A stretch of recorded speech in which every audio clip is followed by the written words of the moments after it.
What is up, guys? The Crimson Defender back here with another video, and today, guys, we're here with the Winter Crown 2 Director's Cut, and I'm here with my two moderators, Supposed Tail and Flames MSV57.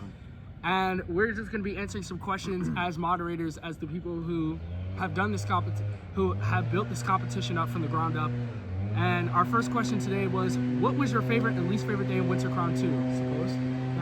Well, my most favorite episode of all that Winter Crown 2 was definitely the Mighty Challenge, because the Mighty Challenge was just something that all of us, I guess, we can agree that we enjoyed as a wonderful favorite minigame, because it's like, you know, the concept of all of us battling just to find, to see the first person find the diamond and all that, who can collect the most materials, like that was just something of the best concept. I'm so glad it was added in Winter Crown 2. And my least favorite minigame was definitely Day 6, like, because the Burning House Challenge, it was that one episode where me and Clifford crashed out, and it was like because our team was looking so bad. And because there was the final episode of teams, both of us were just so stressed out. And of course, his team right here, Flames, it's just popping. We apologize for a bit of an audio dispute. There's a guy blowing leaves in the background, but it's fine. Hopefully he won't. Yeah, I can probably get That's fine, we can continue the video. I think for me, my least favorite day was probably day 1, because I was getting targeted a lot, and it wasn't really fun seeing my brother cheat with 2 potion effects, but we let it slide. He came back and he won, which is, on my hot take, my favorite day was day 10, the finale, going against like my best friend and my brother was definitely very fun, very heart racing, and a very heartwarming moment. But I'll never forget that, because like obviously it was 8 to 10 in the finals, but at the end, like, you know, it was fun. It was all for fun in the end. So I'm proud of him, and I'm proud of myself that I got that far to the game. Yeah. And my favorite day was definitely day 9. That was the Spleef Challenge. It was no bullshit. Everybody was like on it. I know that was the day I got eliminated, but it was fine. I really enjoyed that challenge, and I really enjoyed the map that Supposed Tail created. And my least favorite day, which might be the biggest hot take of the season, is my least favorite day was day 7, the Zone Wars. I do not like Zone Wars. I actually don't even like Fortnite anymore, if you saw my last video, or if you saw one of my last videos, but yeah, it was not a good day, and I thought I was going to get eliminated. We actually had somebody forfeit that day, which was really crazy. So yeah. Second question is, what was your, okay, blowing leaves guy, what was your biggest challenge in the season? Flames? Biggest challenge? Oh my goodness. I think it was probably, I don't know. I know, very broad question. Honestly, it could be any, because like every day presented a new challenge for itself, and I think what definitely was very nerve-wracking, to say the least, was probably the Spleef Challenge, because like honestly, like it honestly just depends who you go for. If the platforms break very easily, and then the timer for each platform to despawn, like that was something that you had to worry about as well. So probably the Spleef Challenge, I would say. Suppose the most challenging part that I have experienced during Winter Crown 2 was definitely trying to stay on top of the top 4 players on the scoreboard, because I could have had that opportunity if it weren't for the fact that freaking Steven, in his own twist or something that we did, like screwed me over and switched places between me and him. It was like the most painful thing that I've ever have gone through. And also the most painful experience was definitely have to stick around during Bedwars Challenge, because honestly, during the Bedwars Challenge, the most toxic episode all of us have ever gone through, especially with Michael B. Because this dude, like, I kid you not, was showboating about how all his wins and such, but it is what it is. I could believe it. Yeah, so my biggest challenge throughout the entire season was just, I'm not gonna lie, after the team challenge ended with the Burning House Challenge, it was just staying alive, because day 7 and day 8 were probably my least favorite and probably worst challenges. I did worse on those days, and if you kind of saw the rankings, I was kind of clawing my way. I was kind of in the bottom 2 from day 6 onward until I got eliminated. So yeah, staying at the top, trying to stay alive was probably the hardest thing. Okay, guys, so we moved to the car because it's too hot outside and the leaf blower guy was annoying. So Yep. Next question, I'm gonna let Flames answer this one. What was the craziest thing we did not see on camera? Oh shit. You definitely know the answer to this question. Don't make me answer it. I feel like you should answer this one. I know, I gotta answer it. There you go, Sam. It was the arguments between you and Michael. After yeah. every single episode. You know it best. You were in Well, it. I think. All right. Well, then to elaborate on that, I feel like it was after day one we like caught him cheating using 2 potion effects, and like they did us like at the Christmas party that we were at. Like he like genuinely like crashed out in front of everybody. It was actually kind of hilarious. But you know, it took like 6 hours of convincing to like let him know that like all that happened was you just got your score reset. And that's it. So, but obviously, like I said, he takes situations a bit differently than everybody else. So, you know, And this it is kind what of it is. follow-up- He still won. So, Yeah, this is kind of a follow-up question, but why did Rick and Roller's points go down after day one? oh well, because cheating. Yeah. What did he do? What did he Use do? potion effects, Use potion effects for day one without any permission. strength, and You will see in the speed. video. I'll probably put clips of it up there. You'll see the potion effects going through. Okay. So this question is for Flames. Flames, how did you feel in that final matchup against Rick and Roller? Pretty pretty nervous. I mean, like both of us were nervous because like we both know that we were pretty good at like what we do. Like we've been fighting each other like our entire lives on Minecraft, like, ever since we started playing it. So like, and of course, like, you know, like what's the saying? What goes around comes around. Like back then, like I used to kick his butt a lot, and then of course now that he's like way better at the game, way older, and like understands and comprehends like how the game works, and he finally got me. So I mean, props to him. Because it was a 10-8 matchup. That was probably the best matchup of Winter Ground. Yeah. Okay, this next question is for Supposed Tale, actually. Yeah. Supposed, you built a lot of maps. You built a lot of maps for Winter Ground. I think you built like, what was it?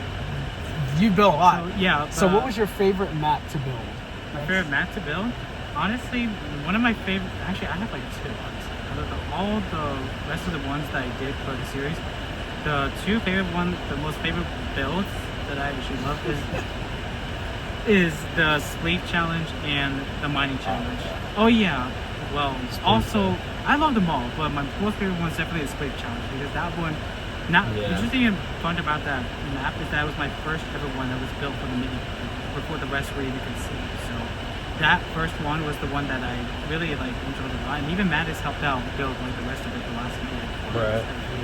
Yeah, And it was really good. and one fun fact is that in that map itself, it was the only minigame map that had its own bathroom. Yeah, because it actually had a bathroom that no one noticed because I mean they were just busy. Little Easter egg. What the heck? And Mattis did something to the bathroom. What? That was actually Michael. Okay, the next question we have is, how do you set up scheduling with so many people in one competition? So that's actually a great question with that one. There's really no good way to do this because, of course, everybody has different schedules, and in this competition, this is the largest competition pool we've ever had besides the upcoming summer send-off. We had 17 people in this competition at one point, and of course 3 people were no-shows. So really, if our rules are showing up is not mandatory, but you will like lose point, you will not gain points, and you will be at risk of elimination. So like if you saw the bottom 3 people were actually all tied for last place. They weren't actually all last, but or they weren't all in different positions. They were all tied for last. So we just roll with whoever's there, and if not enough people will show up, then we'll try to reschedule to a different day. Is there anything I didn't say? No, it was just summed it up like, for those that didn't show up, it's on them. They agreed to sign up. It's not like there's nothing mandatory about this. It's really just all for fun. Yeah. And like for the sake of YouTube, because like we know you guys obviously that watch them, like enjoy them, and like want to keep making more content like this. So like if you show up, you show up. If you don't, you don't. Okay, this question is for me this time. Can we read it out to you? Yeah, actually, you can read that one out. You can read that one out. Crimson, how do you feel about just barely missing out on your first finale? So, actually, just to clarify this one too, I'm not actually because the competition pool for Camp Crimson was so small. I'm actually not counting that as my first. I'm not counting that as my first finale. But yeah, I know. Honestly, I'm just glad I made 5th place because I honestly did not think I was going to make the finale. And like I said earlier, I thought I was going to get eliminated day 7. I thought by the end of day 7 I was a goner because I am not good at Zone Wars at all, but I managed to stay in the game until day 9. So I can only be proud of what I did. I'm definitely making the finales in future series though. Yeah, get ready for that. Maybe. Yeah. Every viewers, give me a round of applause for Crimson because he has made it up to 5th place out of all like series never done before. Like, oh my gosh, Yep. amazing. All right. Supposed to Crimson, what were some of the struggles of being on the losing end of almost every single team challenge? But you can answer that one. Of course, you want me to answer that. All right. So honestly, stressful. One word, stressful. Why? Because me and Crimson were just continuously putting ourselves down every day throughout the series because how much our team was like struggling.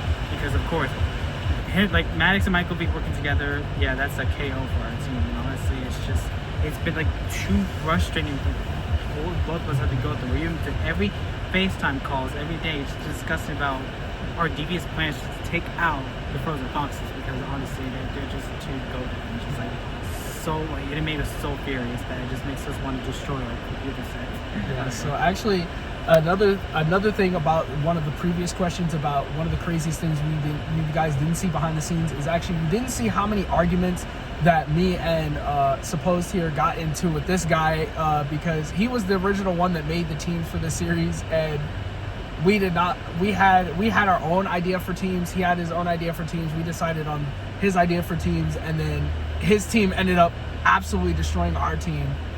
By sheer luck. I wonder why, because many of his friends... It was really a balance versus chemistry option. Just to clarify for those that like are like still wondering like how teams actually win, like why we came to this conclusion was because I thought it would be a really good idea just for like the team chemistry part that it'd be like the majority of Bowie guys, aka like my closest friends, against Clifford and Bruno's closest friends representing Crofton. So in hindsight, it'd be a Bowie versus Crofton type of scenario. But unfortunately, like I didn't realize that my team was actually like that really good at the game to overhaul like Bruno and Clifford's team. So like I mean, of course, like is that my fault for like sort of making it sort of seem like it was biased towards my team? Yes and no, because like I knew that my team was good. I just didn't think they were that good to the point where they pretty much just flushed out almost like the entirety of their team until the team section was over. So I mean, in hindsight, like I guess, but like of course in the near future, one challenge actually. Right. Yeah. They only did win one challenge, and that was the mining challenge, right? Yeah, the mining challenge. So like, honestly, like they did definitely deserve that. But like, as you guys will probably see, like in the upcoming like future when it comes to this new series coming out really soon, make sure you check it out. We'll show that like the teams are way more fair and way more like even. So that way like at least that like we get rid of that sort of somewhat biased aspect of like putting like teams together that actually know each other, but rather making it more fair for everybody else. That way everyone can get to know one another, and also like make it interesting to the fact where like you need to work with your new teammates and apply those aspects to like help your team end up winning the whole section. Hey Crimson, is your camera okay after day 6? Believe it or not, actually I was not recording on a webcam for that one. I was recording on the phone that I'm recording this with. So you can make your judgment of whether my camera's okay after day 6. Because yes, I remember I did race so hard I actually slapped the phone off the stand that it was on. Day 6 was not a good day. It was a reminisce of what happened during Total Domination, Totally Dominated. When you were recording on your old laptop, you smashed your webcam on your camera on the back. Yeah, what the heck? One more. Okay, I got one more question. I'm gonna let Bruno answer this one, because he probably knows the best. So second to last question we have today: did Rocket Zombie really rage quit? Did he rage quit? I'm afraid he did. He was just like, at the time we're doing episode 7, he was so upset, so stressed out along with, Crimson's Adam at the time of day 7 because they were trying to rack up points, but everybody just kept targeting him, including Maddox, because it was for easy kill points. Me? And The only time I actually killed him was like when I ran. I think it was like when the zone was moving, and I like ran into like a bathroom or a closet or some shit. And he was just trying to break out of it, and I happened to pop him in the head. Oh yeah. Well, I mean, Michael told me that he was getting targeted by everyone at the time. I was just shooting whoever was in front of me. Like I was shooting you, Clever, Cooper, Jesse, Steven. He really did rage quit in that now lost Winter Crown 2 server that we hosted.